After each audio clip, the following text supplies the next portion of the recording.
It's another edition of Time About the Movies, and today we're taking a look at the two movies of February 2nd, 2007. So, what do we have here? We have a movie called The Messengers, and you gotta think that, this has got to be like a thought-provoking, pivotal, serious drama about, two people who are lost in time or connected by something and they have to find a way back or something like that. Some kind of plot like that in general. But let's go ahead and take a look and see if this movie really is something truly, truly special, something that somebody put a lot of time and effort into. Let's just see. Here. They're going back now. I saw something today. It was easy to understand. Getting scared out here. Mom? 911, what's your emergency? There's something in my house. Ben, what are you... As of now, we're going to classify this as a false alarm. Please believe me, I'm not making this up. Just please. Ben, you okay? The Messengers, rated PG-13. Did you really think that you were going to get that on Super Bowl weekend? No. The Super Bowl weekend basically meant back then that the studios are not even going to bother to put anything good out this weekend. And, that was like that for the longest time until most recently. But, this was around the time when they just said, we're not going to do that. And so we get another retread of the Amityville Horror and 1,000,006 other haunted house movies. That's literally what this movie is. It's about an ominous darkness that invades a seemingly serene sunflower farm in North Dakota, and the Solomon family, the owners of the farm, are torn apart by suspicion, mayhem, and murder. And if you look, you saw it in the trailer there. It has all the tropes. I really cannot talk right now. Alright, toy boat. Let's take it again. As I was saying before I was so rudely interrupted, this is about what you expect in a movie like this. I mean, you gotta have the really terrible looking CG haunted house effects.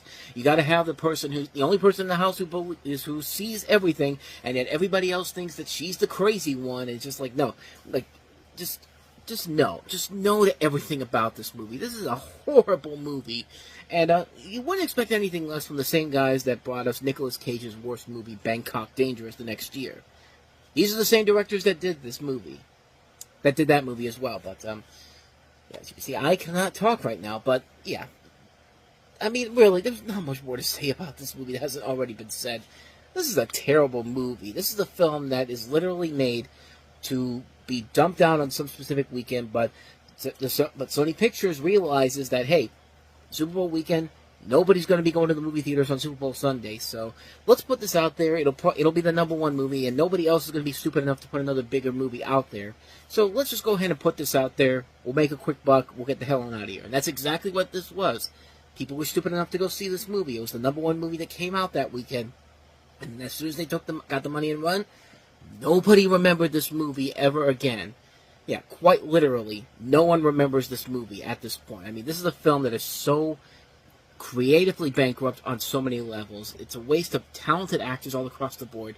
Kristen Stewart, John Corbett, Penelope Ann Miller, Dylan McDermott, and just a film that is just so by the numbers. It's not scary at all. It's not thrilling, it's not engaging, it's everything you hate about bad horror movies, all in this one movie. It's a terrible movie. Just, avoid it like the plague. I'm sorry I even tried to convince you that this was something completely different, but there is a much better movie called The Messenger, which stars Woody Harrelson and, I can't remember who else is in it, but it comes out in a couple years now. We'll eventually get to it, but great movie. That one's a great movie. This one, no.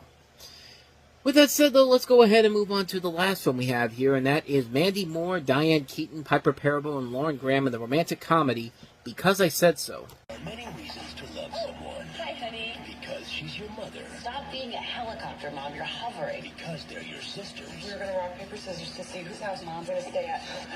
You win, Mills. That's great. Because she's your daughter. You ought to button those buttons. You look like you're asking for it. I am asking for it. And sometimes just Because I said so. Because I said so. That was on a Hallmark card we gave you. Because I Said So. Rated PG-13 starts Friday. Ladies and gentlemen, we have a title. I'm pretty sure that's how Universal marketed this movie. It's just like, we need a title for this movie. Oh, they always say in the movie, because I said so. So let's just call it Because I Said So, because creepy stalker mom that won't leave her daughter alone was just too complicated for the audience for this movie. And yeah, if you really because that's exactly what this movie is. Diane Keaton stars in this movie, and as quite literally a meddling mother who's trying to set her daughter up, played by Mandy Moore, with the right man so her kid won't follow in her footsteps. Yeah, that's the plot of the movie. The movie is about Diane Keaton not leaving her daughter alone, letting her live her life, and no, you have to do everything against what I did beforehand, because clearly you have to be just like me when I grew up. I mean, this is a movie it's not even a romantic comedy. It's not even a comedy when you really look at it. This is real life, because we all have those parents out there that just won't leave their kids alone and just want them to grow up to be just like them. And I'm sorry, you're completely in a different generation if you still think that a movie like this, is what shows Diane Keaton as psychotic as she is in this movie, is A-okay. And no, none of that is okay in this movie. None of that is okay, period. And yeah, it's like the movie doesn't even care that is doing all this stuff here. This is a movie that is just so this is just a bad. I mean, The Messengers was at least something that you recognized, something that at least made sense. This movie is just everything that's wrong with life as we know it. I mean, with families who just have those parents that just won't leave you alone because they want you to just grow up the way that you did. But we're not living in the 1960s anymore. We're not living in the 70s anymore. Times have changed, and as soon as and older people are too stupid to realize that. And I mean, you could say that for a lot of people per se, but this is a prime example of what happens when you just make a movie that is just so bad on so many levels that you're only just putting it out there because women don't care about the Super Bowl. Who cares about watching the big game? Let's go out and take them to this movie that's literally going to make them even stupider than they are, because that's what this movie does. It makes women stupid. It's one of those movies where it literally exists solely for the purpose of saying that, hey, let's go have a girls' night out. Let's go have drink martinis and let's go put on these fancy clothes. So it's like the Sex and the City movies. Like, you have a movie. This movie only exists to just have everybody in a movie theater just gabbing during the film, and then when you come home and your husband's just like, so how was the movie? And then you're just like, wait, there was a movie? That's literally what this movie is. I mean, this is a bad movie. This is a terrible film. A waste of a lot of talent in this movie. I mean, Mandy Moore, Lauren Graham, Piper Perabo, Tom Everett Scott, Stephen Collins, Gabriel Mock, Diane Keaton. Everybody in here has done so much better stuff than this. And this is just a terrible, terrible movie that is just so. I mean, if you really want to know how bad this movie is, Wikipedia, I'm looking at it right now, this sentence pretty much sums up everything wrong with this movie.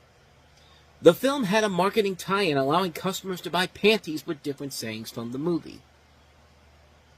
If you were one of these women that bought one of these panties that has a saying from all movies, because I said so, good luck trying to find a man out there, because, like, that's just, everything about that sentence just is completely wrong and just so messed up on how they thought they were going to sell this movie to people. And yeah. But yeah, that's pretty much everything you need to know about how bad this movie is. I mean, just that sentence alone. But never mind the bad movie itself. That alone, like the fact that this company, that Universal really thought that this was going to sell to people by doing that. Just, I don't know, man. But then again, this is Super Bowl weekend, where we don't give a crap about good movies because we know you're not going to be doing anything after 6 o'clock on Sunday. It's on Sunday because you're going to be watching the Colts playing the Saints. No, wait, that's 3 years from now. The Colts playing the Bears, and the Colts are easily beating them without even breaking a sweat, quite honestly. But yeah, so anyway, off of that tangent there, that was Because I Said So. He might get mistreated. You feel like dancing, Lorber? He might get dragged around. What am I going to do? Good Lord, that woman's an animal. But on February 9th, he won't take it. Lying down. Eddie Murphy. Drive me alive! And Eddie Murphy. It's raining little white women. Norman. Rated PG-13. Starts February 9th. Was it really worth it, Eddie? Really? I mean, look, I said before about his performance in Dreamgirls. It's a great performance. It's not the. I don't think it's one of the best performances in that particular category. But no matter how I felt about it, he was the front runner to win best supporting actor for that role in Dreamgirls. And then this movie comes out. Yeah, it becomes a big hit at the box office and was poorly panned by critics. And it basically cost him the Oscar because, of course, Alan Arkin ended up winning the Oscar for Little Miss Sunshine, which, me personally, I didn't mind that much, but I felt so bad for Eddie Murphy, man, because just like, you make a great movie, you get a performance that's nominated for an Oscar, and then you're the front runner, and then you put this out. Like, you should have known better than that. I mean, yeah, part of it is his fault for agreeing to this. Like, his name is all over this movie. I mean, his name is literally on the credits twice as the star. And the movie, if the movie was good, maybe we could let it slide. But nope, not this movie. Eddie Murphy plays multiple roles, including the eponymous Norbert as his abusive obese wife Rasputia. Norbert, unhappily married, is reunited with his childhood sweetheart Kate, but must contend with Rasputia and her brothers. The movie is literally nothing but watching Eddie Murphy being forced into this whole thing. The character of Norbert is so forced into every single scenario, and he can't do anything about it because he's just way too shy to say no. And that's literally the plot of the entire movie. This whole movie could have easily been avoided if, at one point during the beginning of the movie, Eddie Murphy just said, this character that he plays, Norbert, just says, "No, I'm not doing this. I'm not doing any of this." And no, he's just like, "Nope, sorry, I'm just too shy to do anything." It's just about like, no, you're too shy to do anything because you wouldn't have a movie then, and that's a good thing because yeah, this movie sucks. This movie is absolutely horrible. It wastes a lot of talent involved in the movie, specifically Eddie Murphy. Like, you should know better than this. But you also have Tandy Newton wasted in here, Terry Crews, Cuba Gooding Jr., Eddie Griffin, Cat Williams, Marlon Wayans, Charlie Murphy. Just, this movie sucks all the way through. The only positive I can say for this movie, the only positive I can have for this movie, is that the makeup work looks incredible. And yes, the makeup work looks absolutely incredible. I mean, the fact that it got nominated for the Oscar the next year for Best Makeup, yeah, it makes sense. It makes 100% sense. Why? Because, yeah, the makeup work is pretty good. I mean, I think it's done by the same people who did the makeup work for The Nutty Professor, I think. I think it's also Rick Baker, too. I think Rick Baker's the one who also did this, if I'm not mistaken. I could be wrong on that, but I'm pretty sure it's his work overall on this. But other than that, though, the movie is just straight up garbage. But here's the craziest part, though. The director of this movie is Brian Robbins, who would later go on to become the head of Paramount Pictures and would direct 3 of Eddie Murphy's next movies that were not big hits overall. This one, Meet Dave and 1,000 Words. I could say that this is easily the worst of the bunch, but then again, Meet Dave and 1,000 Words are not that great either. But at the same time, though, like, what did you expect when you came into a movie like this? And the fact that people were stupid enough to go see this movie and make it the hit that it was, and again, coming out just before the Academy Awards, like, I mean, someone at the studio must really have had it out for Eddie Murphy. I mean, honestly, because it's just like, yeah, like, who puts this out right before he gets up for an Academy Award that he's near guaranteed to win? It's like what happened a few years later with Hugh Jackman. You know, he was seen as the major frontrunner for Les Miserables. And then he has movie 43, where he literally opens the movie up with balls on his chin. Basically killed his chances of winning an Academy Award on that one. Like, I mean, if I had to say which one was worse, probably Hugh Jackman, because he ended up losing out to Daniel Day-Lewis. And, yeah, Daniel Day-Lewis was pretty good as Abraham Lincoln in Lincoln, but Hugh Jackman should have won that award, man. But I digress. The bottom line here is what I'm trying to say here is that Norbert is a terrible movie. The reason why movies like The Nutty Professor worked and Coming to America worked with Eddie Murphy in these multiple roles was because they were actually funny movies. They were actually movies that actually did something with the makeup work. They were movies that were actually trying to be funny and not just be obnoxiously annoying.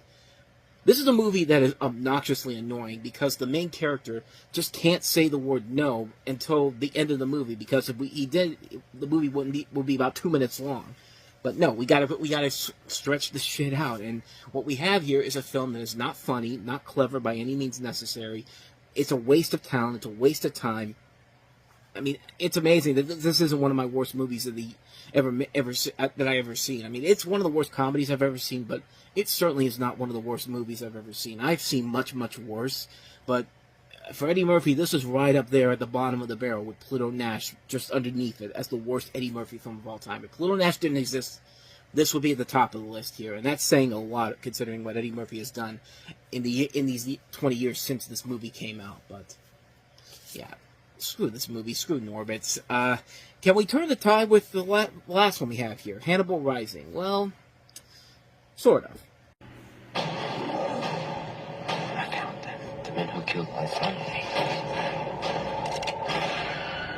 Is your name Hannibal Lecter? Do you have any guilty knowledge of the death of Paul Mormont? Guilty knowledge? It's Lecter. He's tracking them down one by one. Good evening, Inspector. Hannibal Rising, rated R.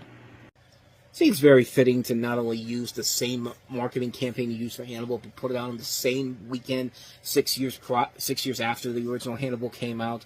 Well, not even the original Hannibal, the sequel Hannibal, which wasn't even that great of a movie to begin with, but it was a massive hit.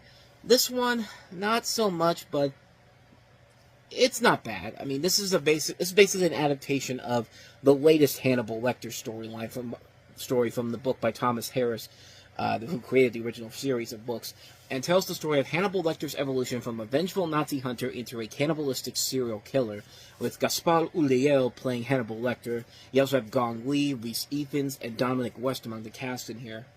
And like I said, it's not a bad movie. It's not a great movie either. It's definitely one of the lesser Hannibal movies, and I think maybe Hannibal is right below it. I would put this probably ahead of Red Dragon and Silence of the Lambs, but there's things about this movie I did like. I like the idea of going back in time and seeing what Hannibal Lecter was like before he became Anthony Hopkins. I think there's a very good idea there with what you could do with that.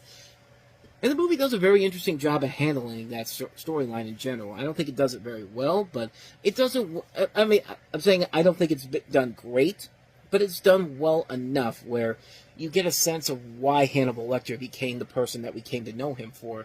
And yeah, it's a really it's a impressively stylistic film, and there's a lot of good ideas story-wise. Not everything about it works. Sometimes there's a little bit too much of the gory stuff in here, but then again, it certainly isn't as bad as something like Hannibal that is literally just the big scene in the movie that everyone remembers is the part where there's just way too much gore for no particular reason. I mean, it's not. I mean, there's no scene in Hannibal Rising where Hannibal is literally eating the brain of Ray Liotta. That part is just like, ugh, just get away from me, that man.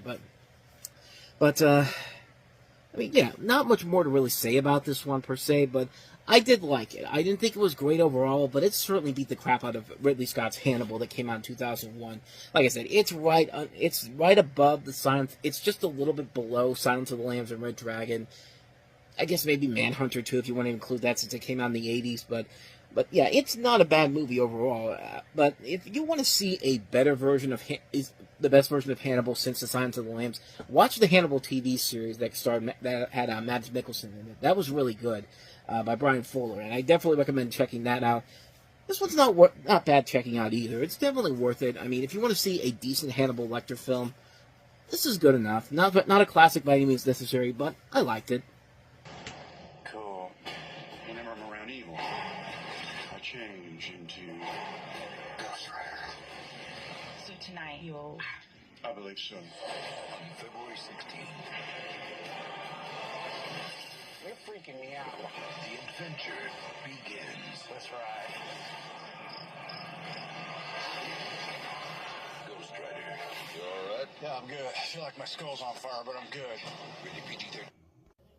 I mean, Ghost Rider was pretty hyped up when this movie was coming out, right to the point where Robot Chicken literally did a sketch with Ghost Rider, with Nicolas Cage, months before the movie even came out. Rider outtake. Okay, Nick, are you ready? Yeah, let's do it. Okay, here we go.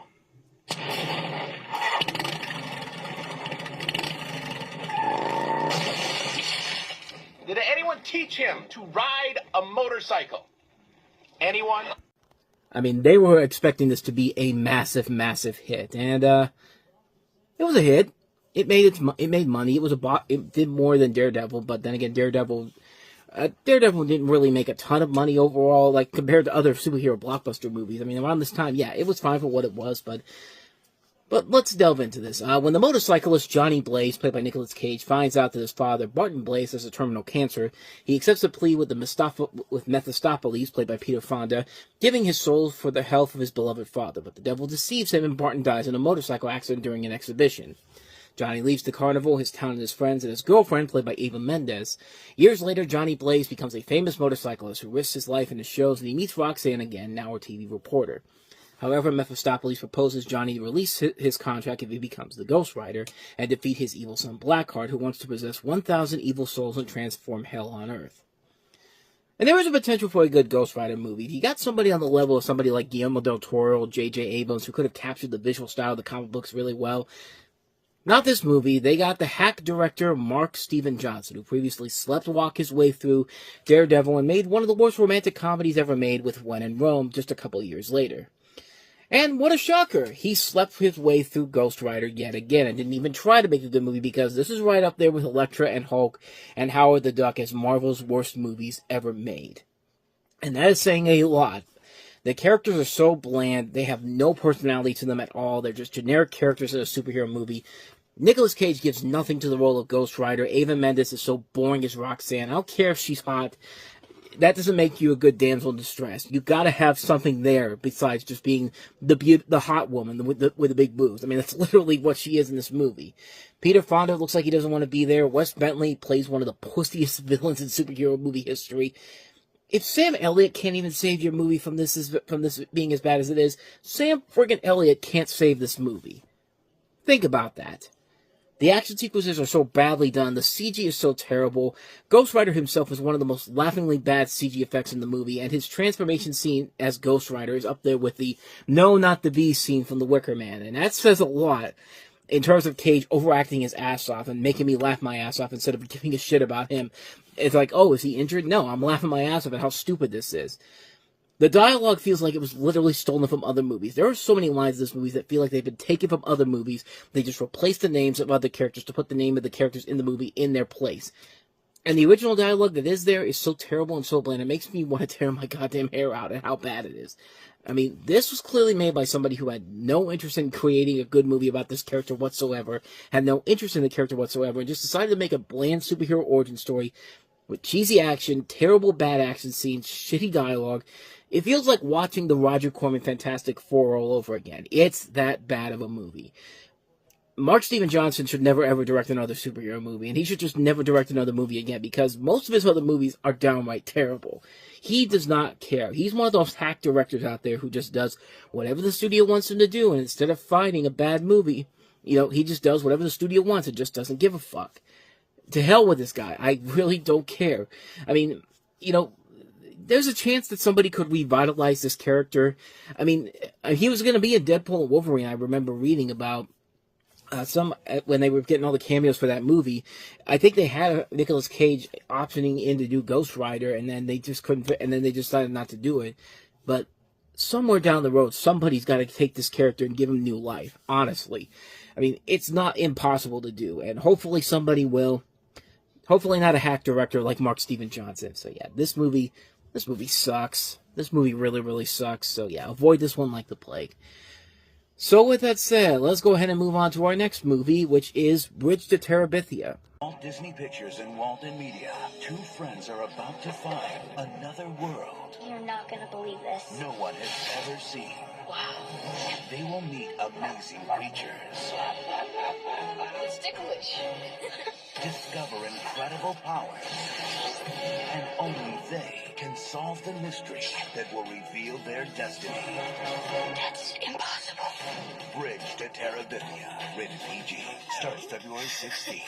Yes, that is exactly what happens in the movie, and neither one of these kids will die a horrible, horrible death, or just the whole movie is just completely takes a dark turn when it needs to. No, let's not talk about that in any of this commercial whatsoever, because Quite literally, that's what happens in this movie. From the director of Rugrats, the creator of Rugrats, no joke, Gabor Szuspo of Klasky Szuspo directed this movie. So yeah, think about that while you're watching this movie.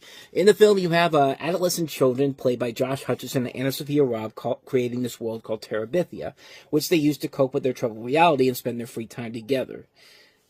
And this is one of those movies where I don't like it, but I don't hate it either. I like the idea of it.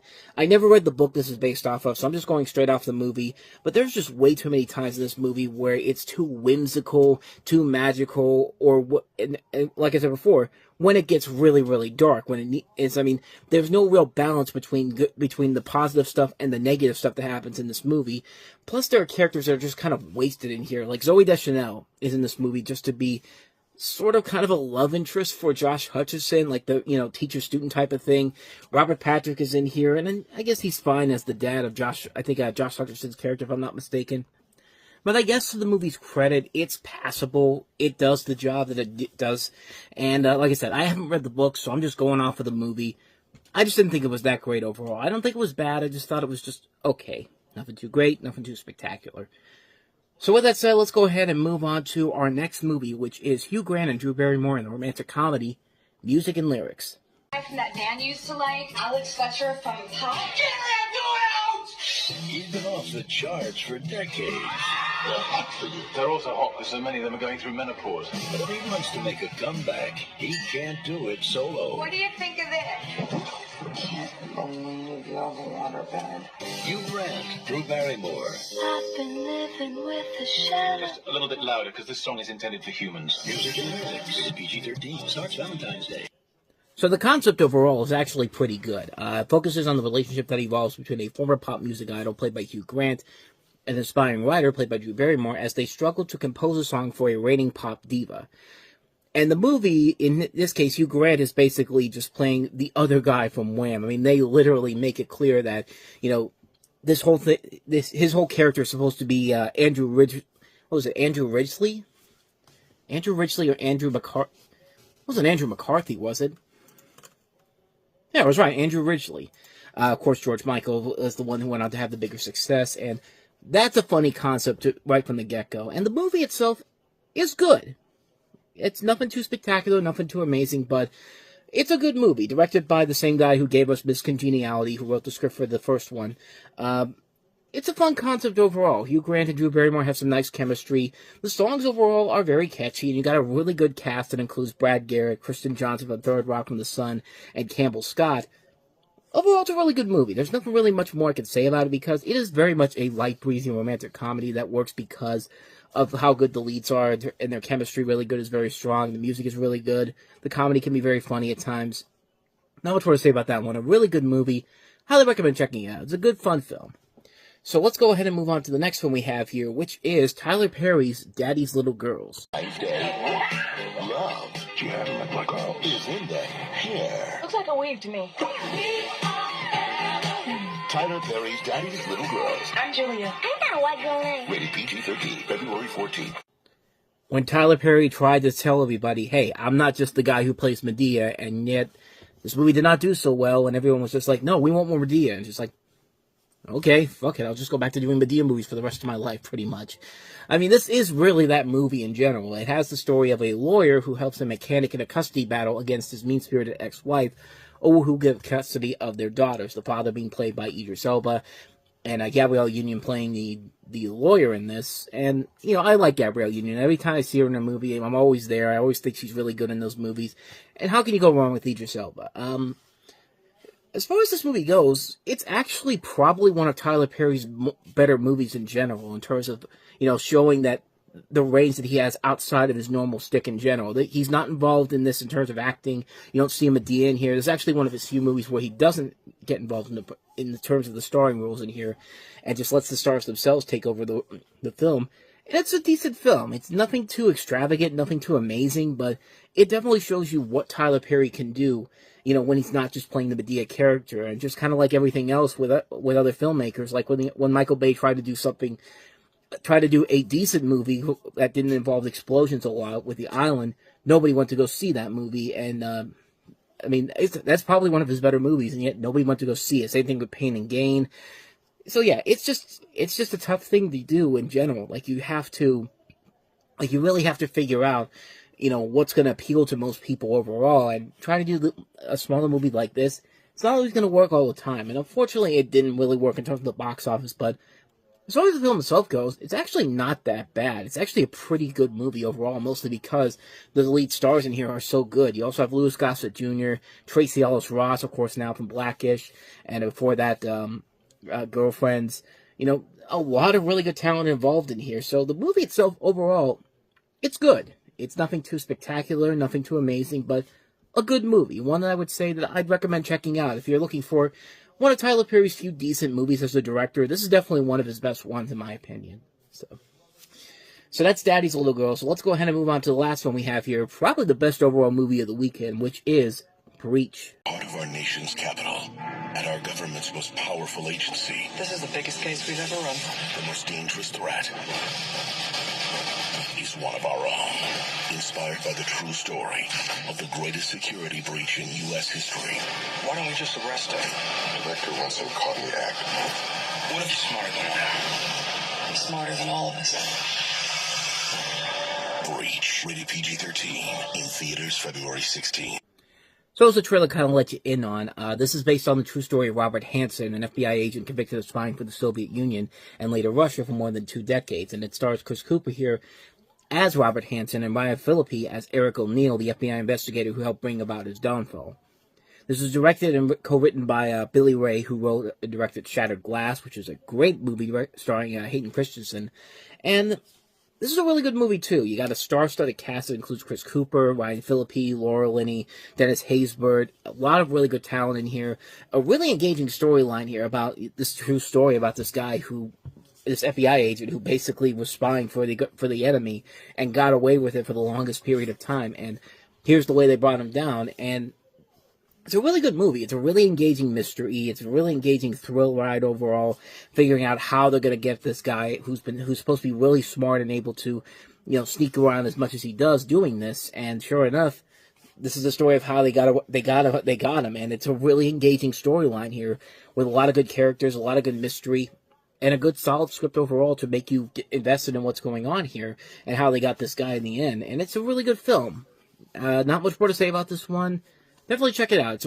Like I said, it's my favorite film of the entire weekend, which wasn't an overall strong weekend, but hey, this is still a really good movie that that should definitely be checked out. Breach. 3. Wrenching honesty into paranoia. It's your birthday. I'm buying this for you. Horrific murder. There was a college girl. Never found her body. She died on her 23rd birthday. A hidden secret. The killer? He's still out there. The book is his warped literary confession. This Friday, once you see the truth, It's got all these secret messages. you will only see The number. What does it mean? from director Joel Schumacher. Don't do this, Walter. Number 23, rated R, starts Friday. So apparently 23 is all over the place, apparently. This is the Joel Schumacher's 23rd film. Like I said, it came out on February 23rd. Ooh, spooky. And it really is not. But Jim Carrey stars as a man who becomes obsessed with the 23 enigma once he starts reading about it in a strange book that seemingly mirrors his own life.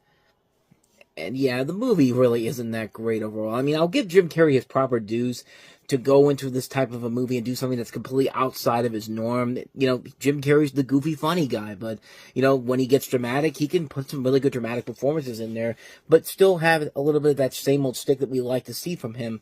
But in this film, he's trying to do something that is very much straightforward, a serious role, and, hey, more power to him.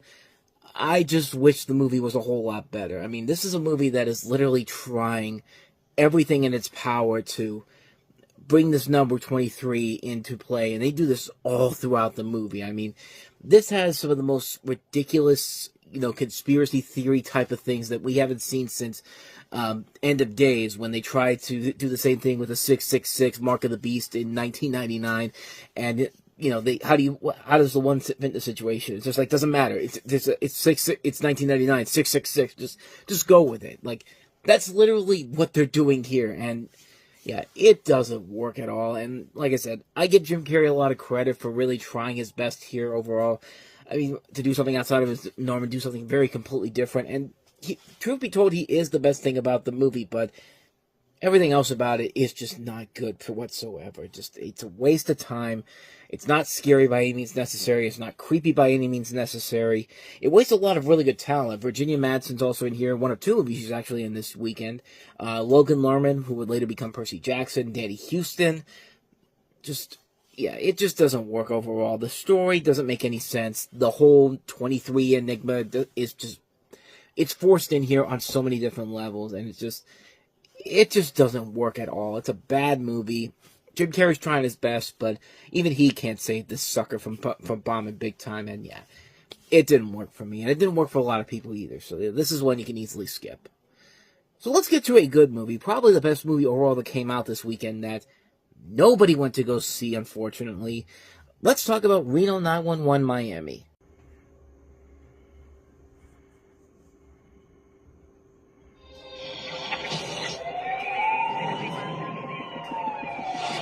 To protect America. I don't want any more casualties. There is one elite crime-fighting team. Don't worry, we've called in some pros of our own. That never sleeps. Oh, wow. I just had the weirdest dream. You know you're driving, right?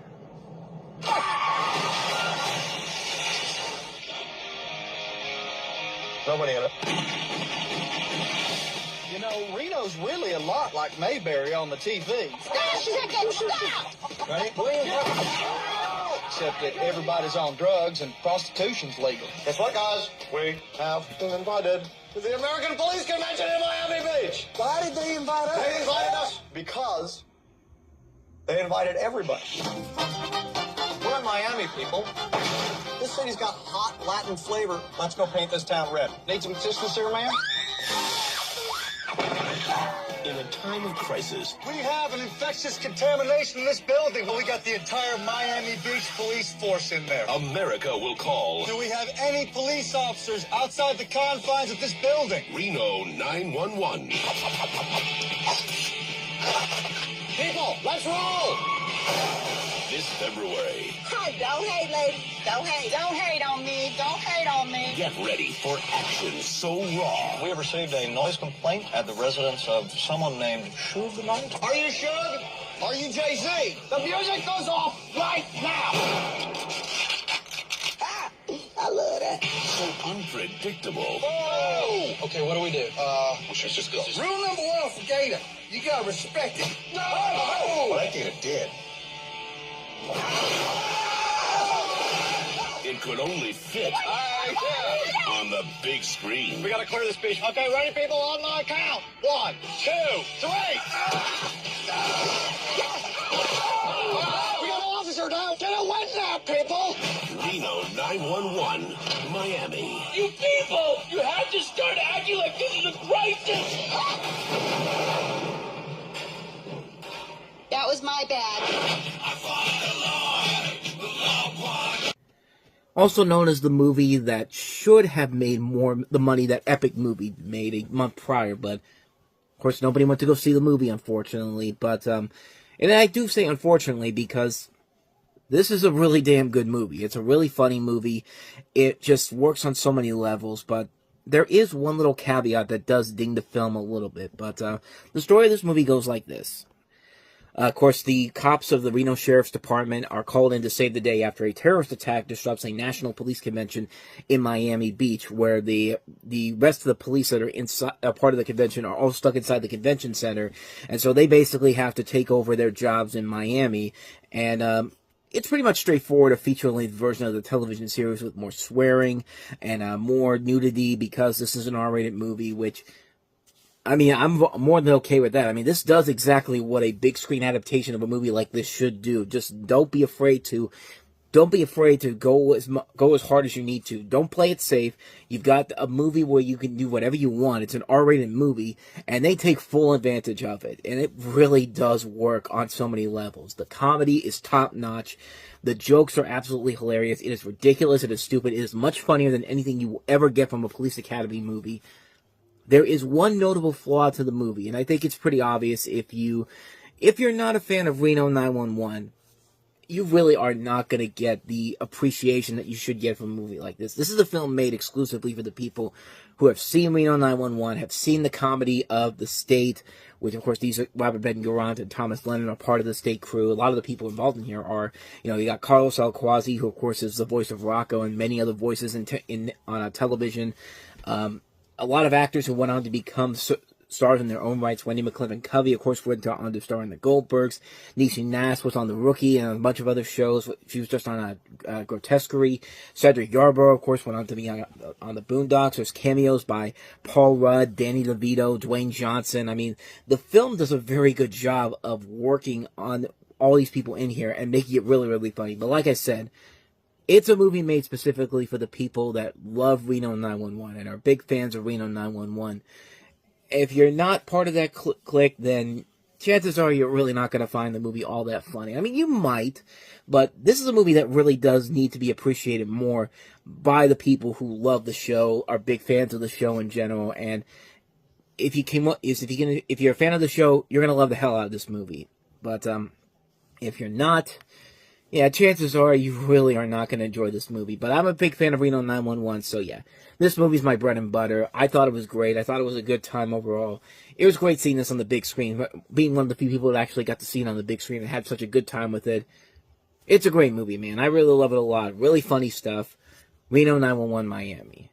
So with that said, let's go ahead and move on to our last film that we have here, which is Billy Bob Thornton as the astronaut farmer.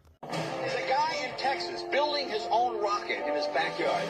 Charlie Farmer has a plan. Do you really think they're going to let you go up in outer space? If you advertise on my rocket, it's going to raise your sales. Mr. Farmer, how do we know that you're not constructing a WMD? If I was building a weapon of mass destruction, you wouldn't be able to find it. The Astronaut Farmer. I expect you home for dinner. Rated PG. Starts February 23rd. Like I said, second movie with Virginia Madsen in theaters this weekend. Billy Bob Thornton stars as a Texas rancher who attempts to construct a rocket in his barn and launch himself into outer space. And it's one of those whimsical dramas out there. It's got the PG rating, so it's going to be something for the families to go out and see. But, I don't know. I mean, it's a movie that isn't bad per se, but it is very much a very whimsical movie, a movie that is trying so hard to be this family-friendly adventure for everyone to go out and see. But, I mean, there's nothing really about it that makes it stand out on its own. I mean, the performances overall are okay, but the story overall really is not that inventive whatsoever. The guy wants to make a spaceship out of his barn. Why? Just because he wants to go into outer space. I mean, I wanted to do that when I was a kid, but of course I didn't spend most of my time doing that. I was a kid. I didn't have a job or responsibilities overall, but like I said, the movie isn't terrible. There's just nothing really about it that makes it stand out on its own, or something that has to be seen, or something that is really groundbreaking overall. It's just one of those films that it comes on a Saturday afternoon in the middle of the daytime. Not to mention, they raced a really good cast in here. Like I said, Virginia Madsen's in here. Max Theroux, who was in The Pacifier a couple years ago. Bruce Willis, who has an uncredited appearance as a colonel in here. Bruce Dern, J.K. Simmons, Tim Blake Nelson. Some notable character actors like Julie White, Rick Overton. Jay Leno surprisingly has a bigger role in this movie than you would think. You see him in that commercial, but he's in the end credits too for some reason. He doesn't really have that big of a part, but much bigger than you probably would have expected for him in this movie. But I don't know. I mean, this didn't really work for me personally. I just thought it was just kind of mediocre at best. It's not that it's a bad movie, but there's just nothing there that really gives it that spark it needs to really show that it needed to exist and actually be something that should be seen by people. And I just don't see it here. I mean, some people might like it. I'm not one of those people, so yeah, not the best positive review for The Astronaut Farmer. Not a bad movie, but not a great movie either.